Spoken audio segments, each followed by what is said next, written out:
Welcome Tot Family. We vlog things about budgeting, lifestyle, foods, travel, shopping. Please like, share, and subscribe. Hi everyone! Nahihirapan ka na ba mag-budget kasi maliit lang yung income mo? Here are some steps you can take to create a budget with a limited income. Actually, budgeting with a limited income can be so much challenging. But it is essential to ensure that you are living within your means and making the most of the money you have. Number 1, determine your income. Calculate how much money you earn each month, including your salary, tips, and any other sources of income.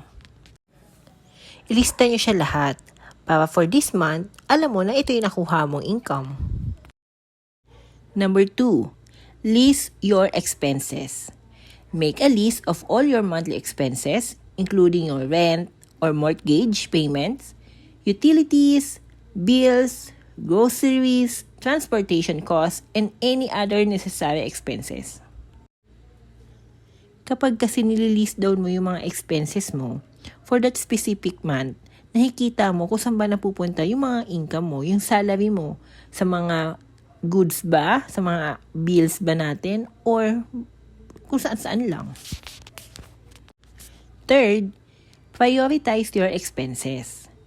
Determine which expenses are essential, such as food and housing, and which are discretionary, such as entertainment or dining out.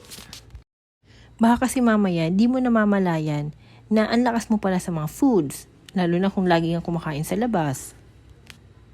Or baka mayroon ka mga expenses na sa mga shopping na hindi naman din worth it. Number 4, set a budget. Based on your income and expenses, set a monthly budget. Try to allocate a specific amount for each category, such as groceries, transportation, and entertainment. Dito, pag nag-set ka ng budget, makikita mo agad kung saan ka mas madaming expenses. Like for example, sa groceries. Kung ang budget mo is 3,000, pero nag-grocery ka for that specific month na more than your budget, alam mo nang negative ka. Number 5, reduce expenses. Look for ways to reduce your expenses. For example, you can save money by shopping at the discount grocery stores, using public transportation instead of driving, or finding a free or low-cost entertainment options. Number 6, track your spending. Keep track of your spending to make sure you are staying within your budget.